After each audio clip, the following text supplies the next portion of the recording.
There's a moment. We've all had it. You say something, maybe in a meeting, maybe at dinner, and suddenly, a voice in your head whispers, "Did I sound stupid? What are they thinking about me right now?" And for the rest of the day, that tiny moment plays on repeat, as if the whole world saw it, judged it, remembered it. But here's the truth. They probably didn't even notice. We live in a world that's built on opinions, likes, comments, approval, judgment. It's exhausting, isn't it? Because no matter how much you achieve, there's always someone ready to remind you you're not enough or that you're too much. You start changing the way you talk, the way you dress, even the way you dream, just to fit into an image you never created. I've been there too.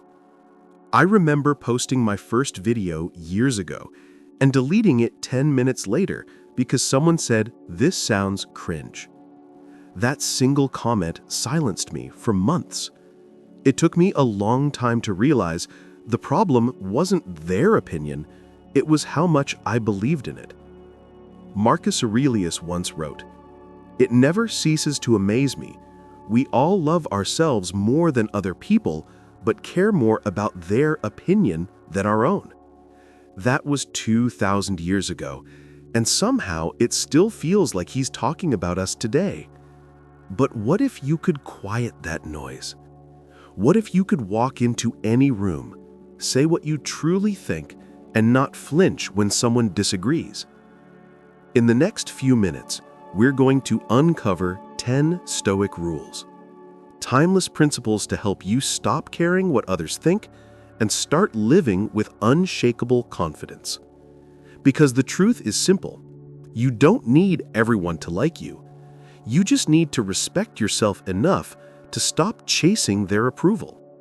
Let's begin with the first rule that changes everything. Realize opinions are just perceptions, not truth. Here's something to think about. Every person you meet is living inside their own movie, a film where they're the main character and you're just a passing scene.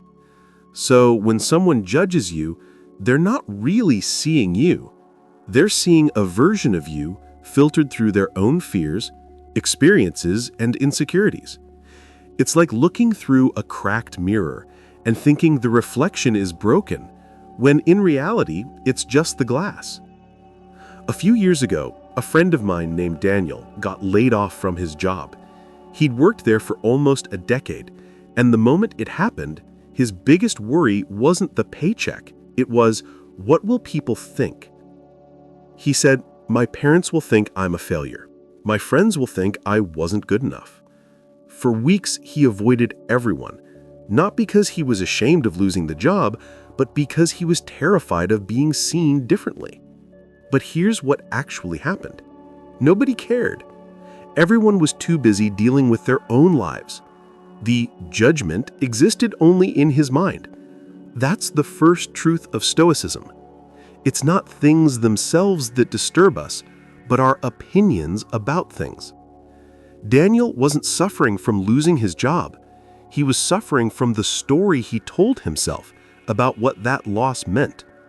Now think about it.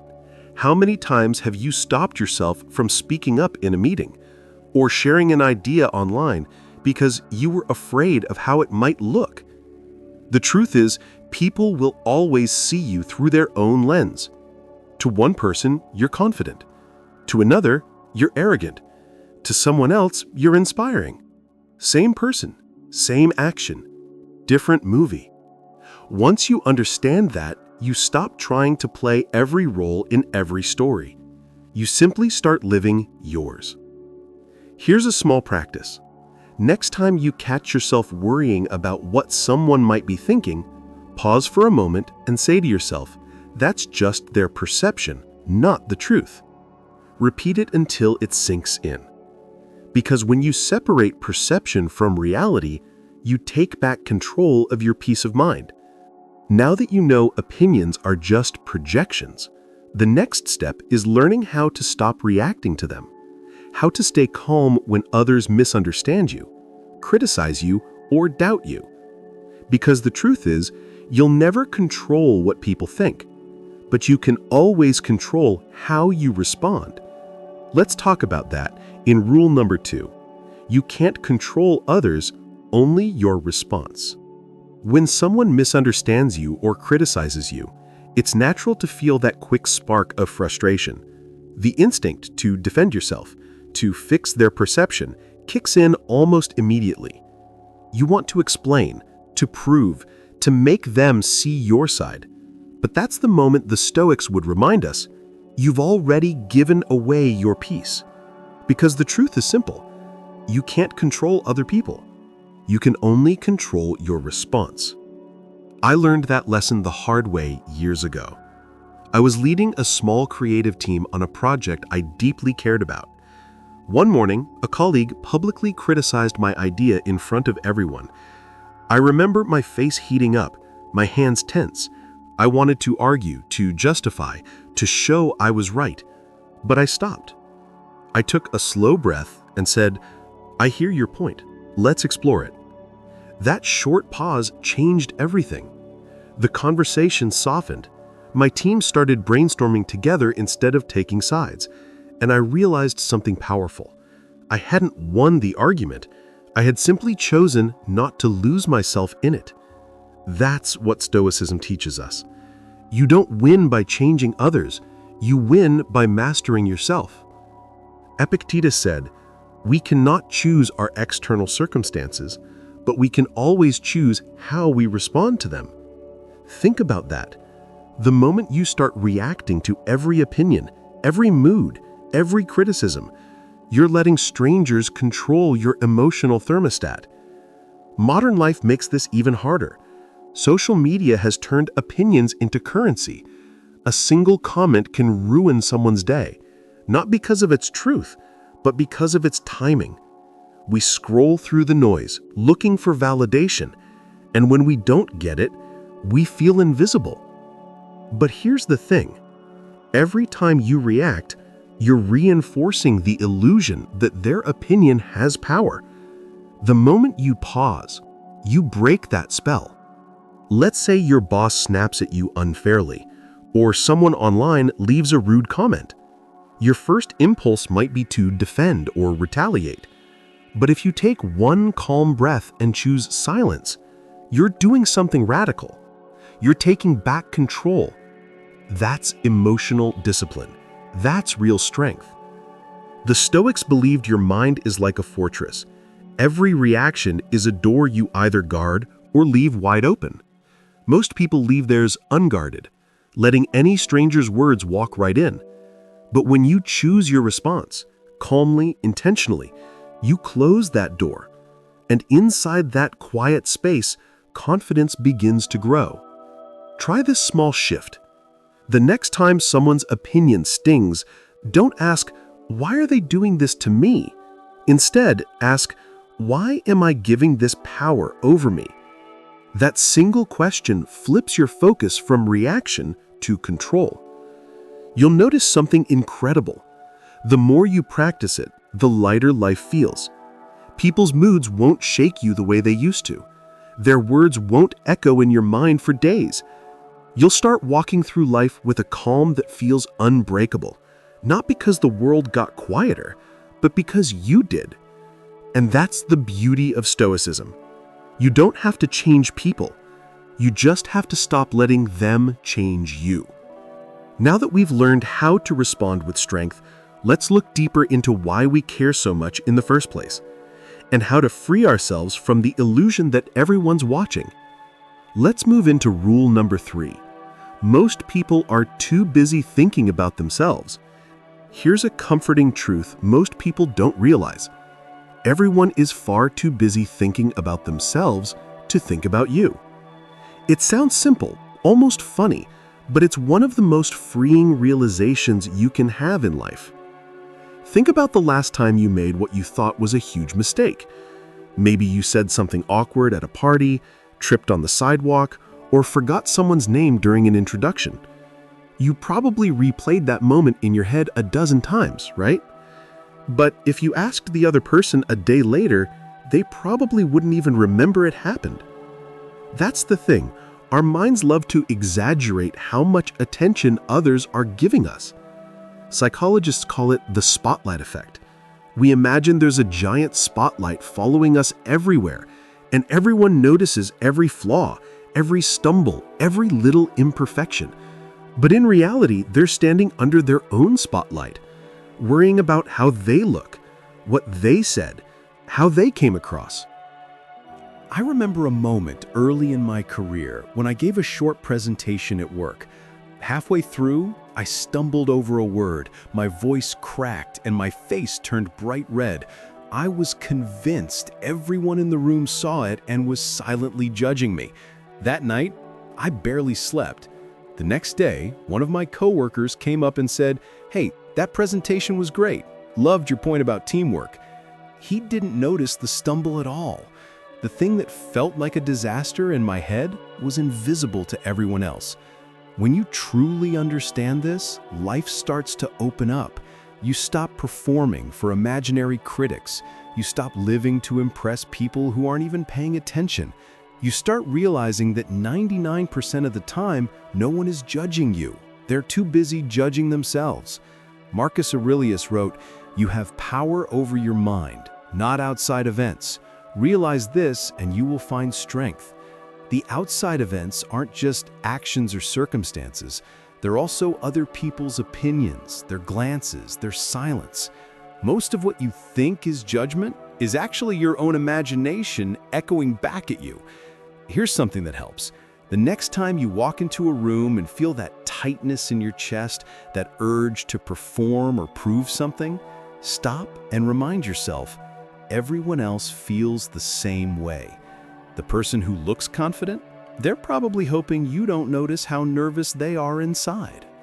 Once you see that everyone's fighting their own quiet battle for acceptance, you stop trying so hard to win theirs. You simply show up, real, grounded, imperfect. And that's when people actually start to trust you. It's ironic, isn't it? The moment you stop trying to impress people is usually the moment they're most impressed by you. And that realization brings us to the next truth. While we now understand that others don't think about us nearly as much as we believe, there's still something deeper that keeps us hooked. That little rush we get from their approval, their praise, their digital thumbs up. It feels harmless, even motivating, like a tiny spark of recognition that says, "You're doing okay." But that little spark can quietly turn into a fire that consumes your peace. Because once you start needing it, you start living for it. External validation is addictive. It works the same way as any other high. The brain releases dopamine when we get approval from a boss, a partner, a stranger on social media. But like any rush, it fades quickly, leaving you wanting more. And so you post again, perform again, please again. You start measuring your worth in views, likes, or applause instead of effort, integrity, or peace of mind. I once met a guy named Eric who had built a huge online following. Every photo, every post, every story he shared was perfectly crafted. He told me once, "I'm terrified to stop posting. If I disappear, I'm afraid people will forget me." You could hear the exhaustion in his voice. He wasn't living, he was performing. And like any performance, the applause had to keep coming. The Stoics warned us about this trap centuries ago. Seneca wrote, "He who seeks approval of others becomes their slave." Think about that. A slave, not because anyone is forcing him, but because he's chained to their opinions. Every compliment lifts him up, every criticism breaks him down. That's not confidence, that's dependence dressed up as success. Modern life has made it worse. Social media has turned our need for validation into an economy.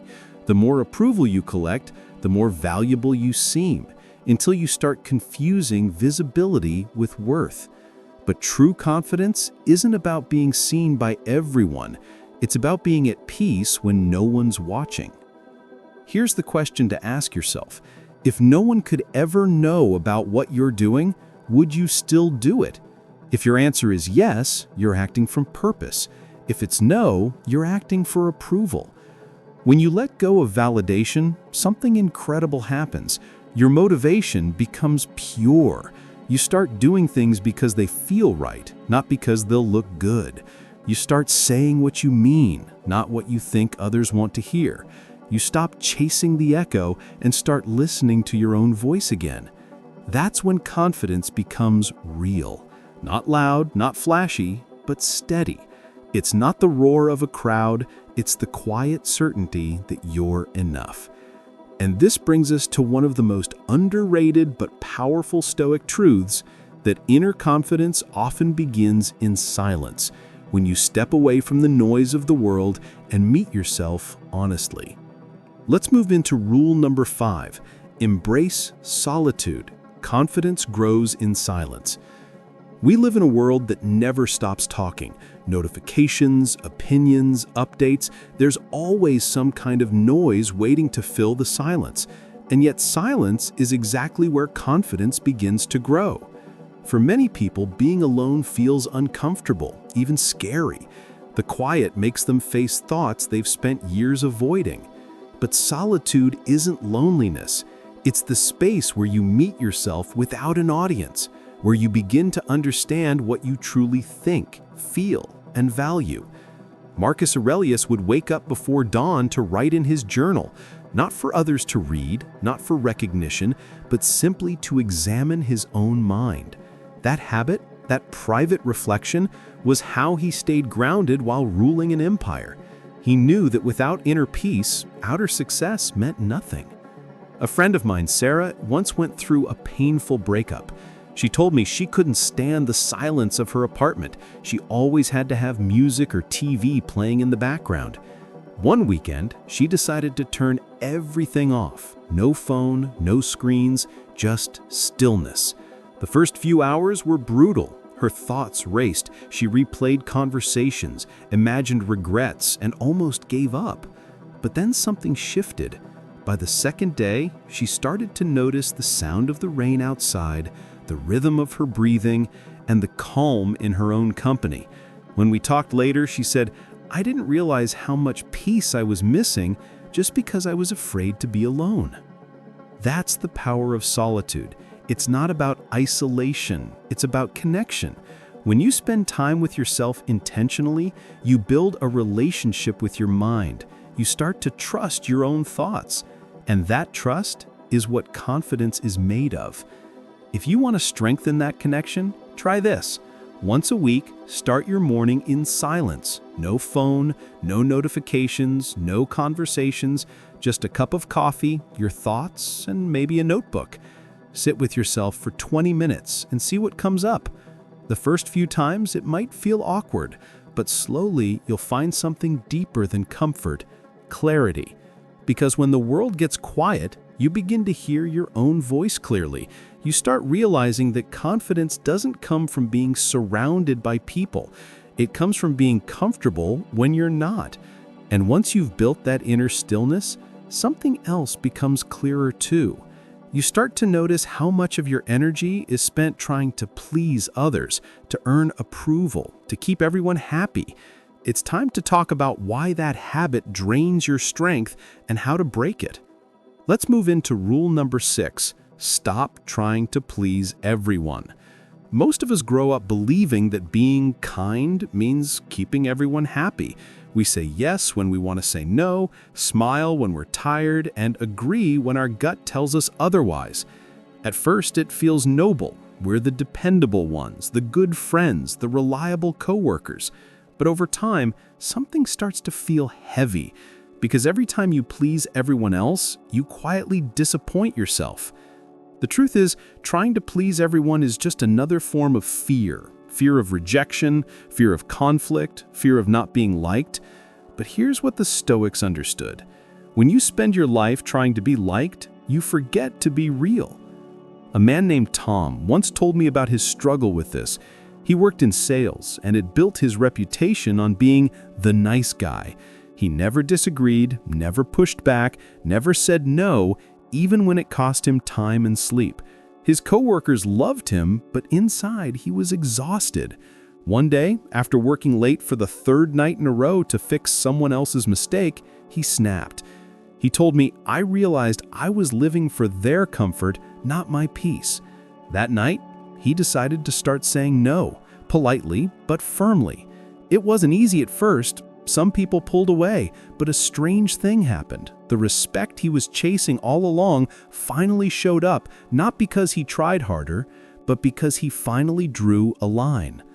Seneca once wrote, "A man who tries to please everyone pleases no one, least of all himself." It's true. When you're always saying yes, your words lose weight. Boundaries aren't walls, they're guardrails. They don't keep people out, they keep your peace in. Here's something to think about. Every time you say yes to something that doesn't align with your values, you're saying no to something that does.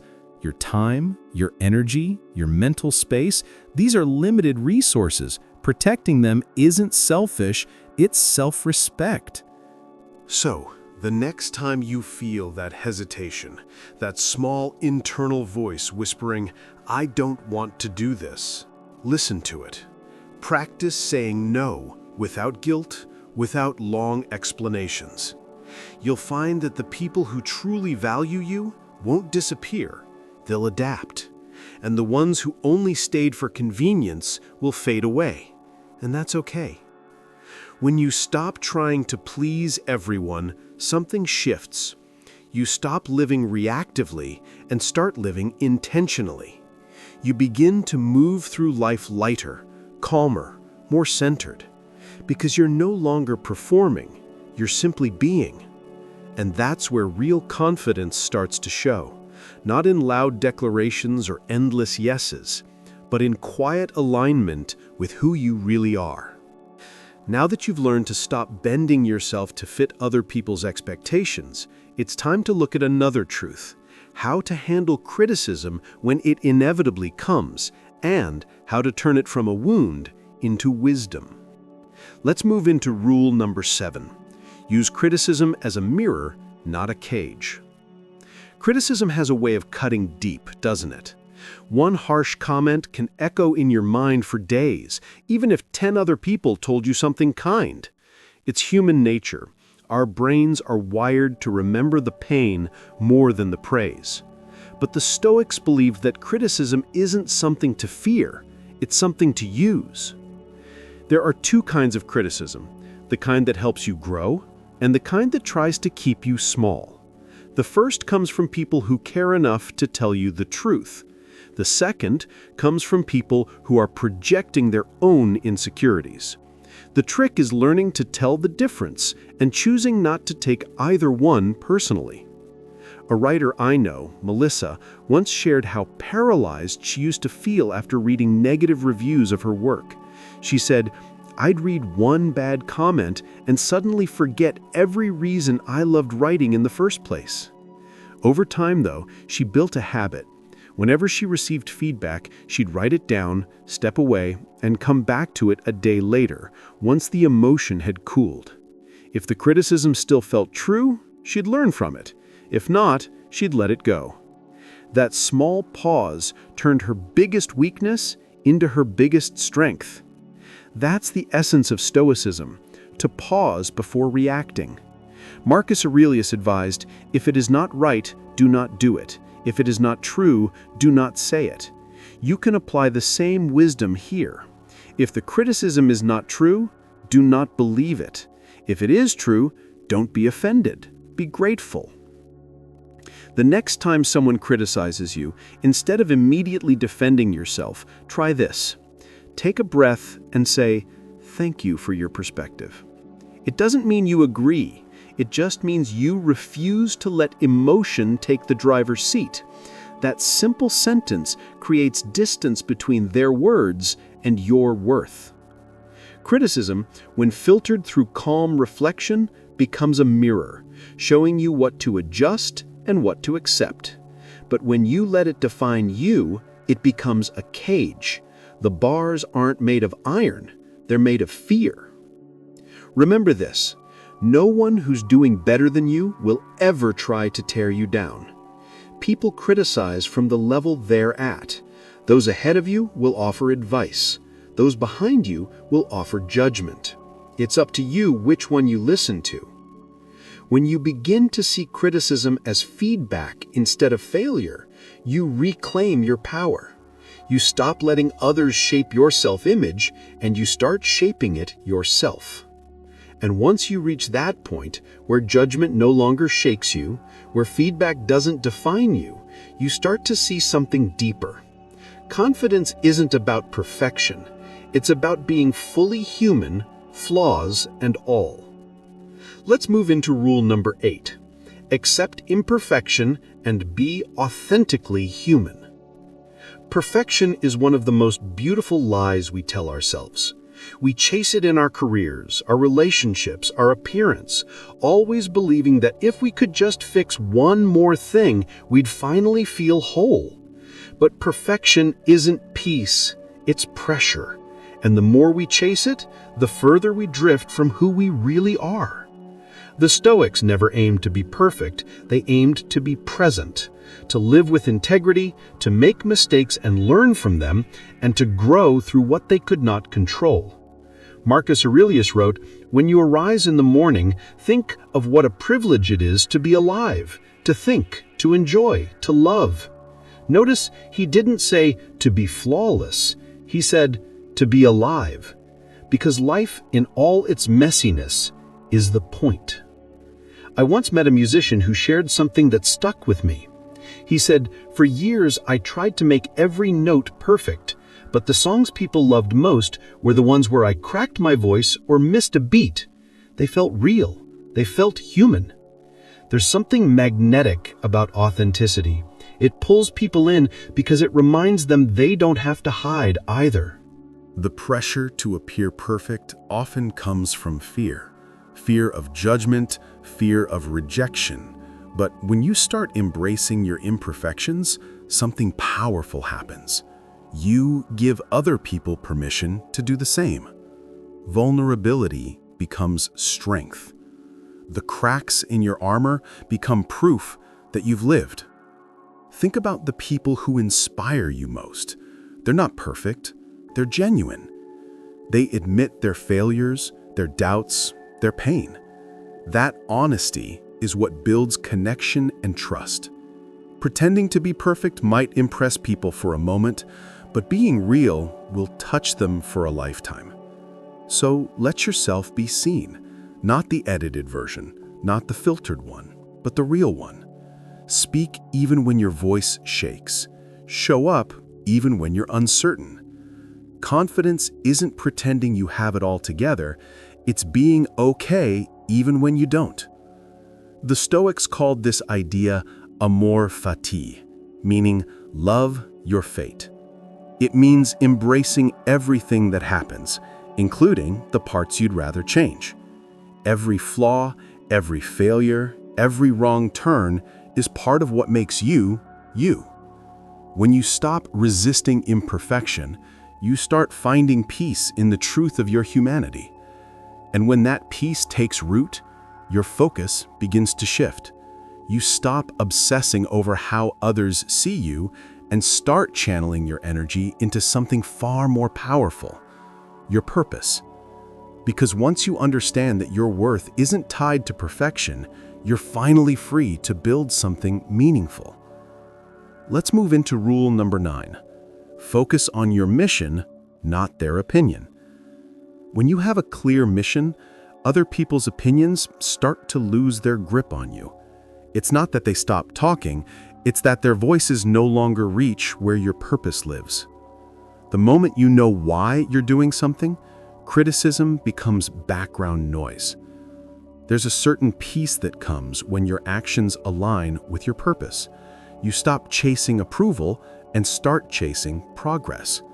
You stop asking, will they like this? And start asking, does this move me closer to who I want to be? That shift changes everything.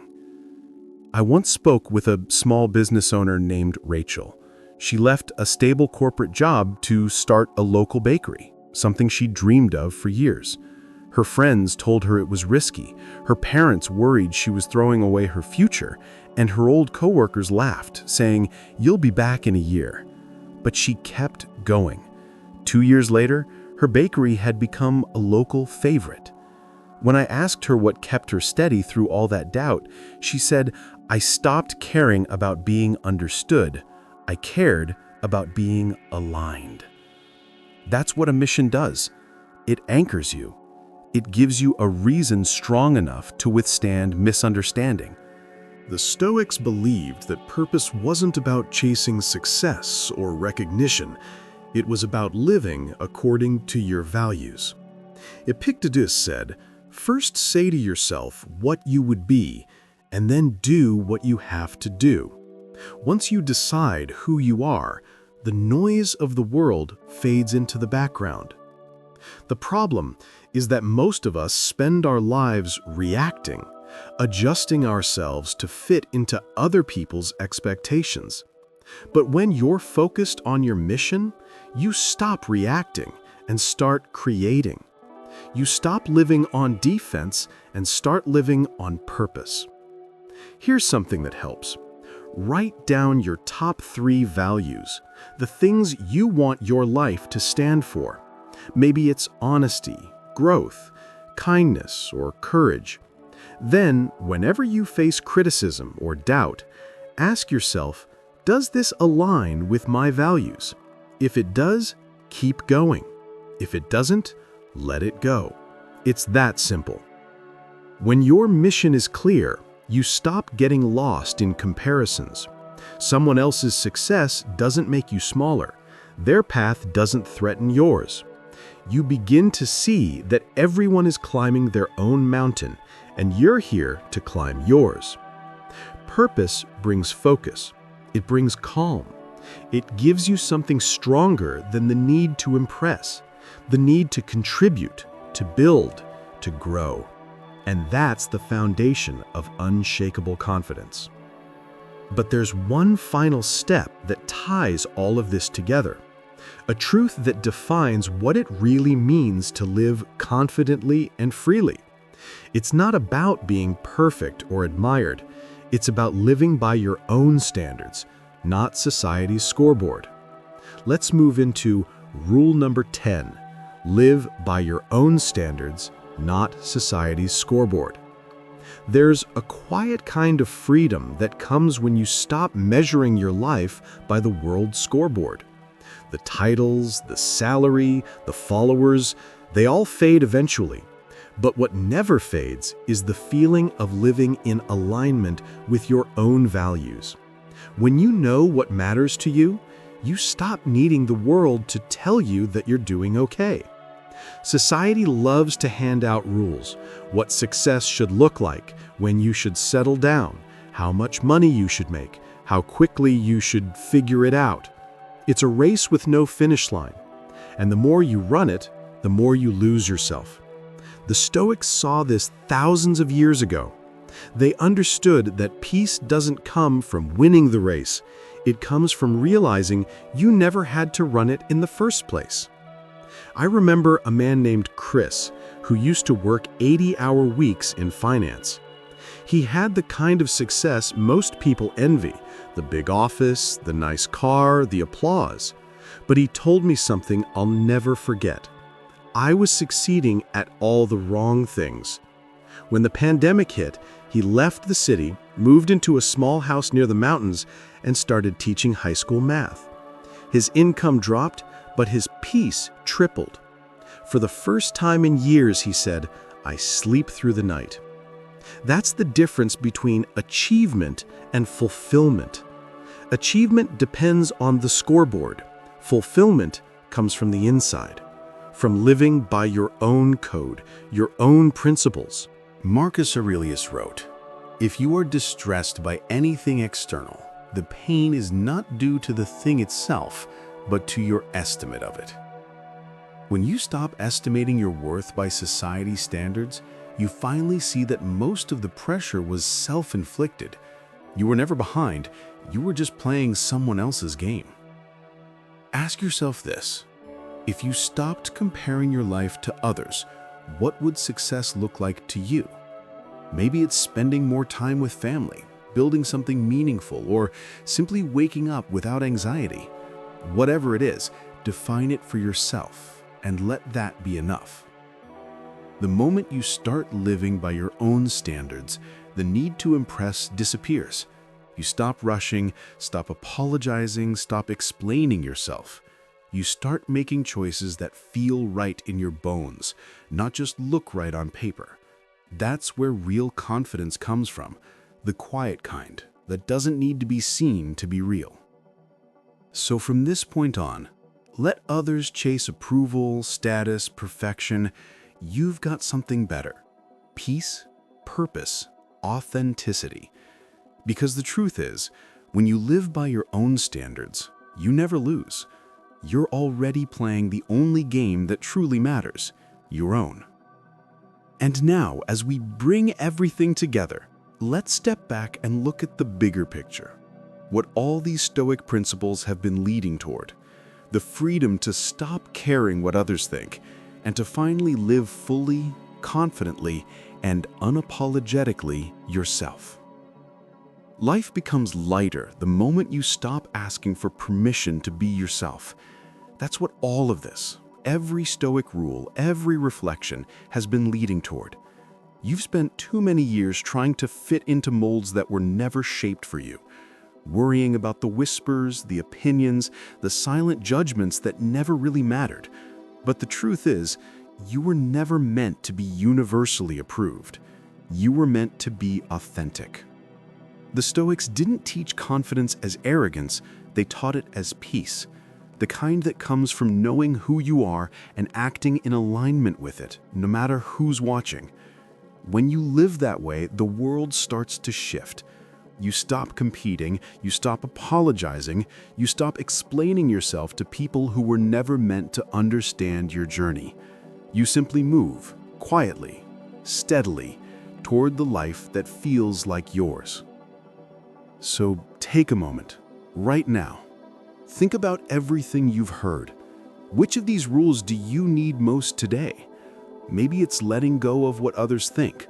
Maybe it's learning to sit in silence. Maybe it's drawing a boundary you've been avoiding. Whatever it is, start small, but start now. For the next 7 days, live as if no one's watching. Make choices that honor your values, not their approval. Speak your truth, even if your voice shakes. Spend more time building your inner world than performing for the outer one.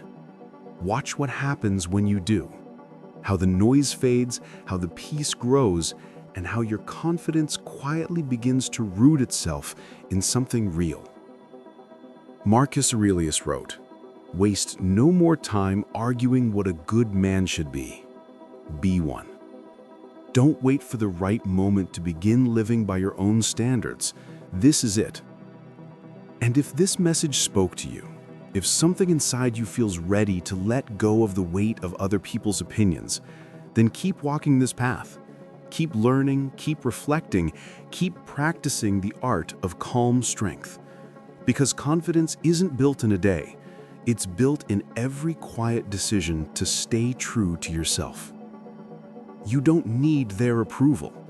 You just need your own. Now, go live like someone who finally understands that.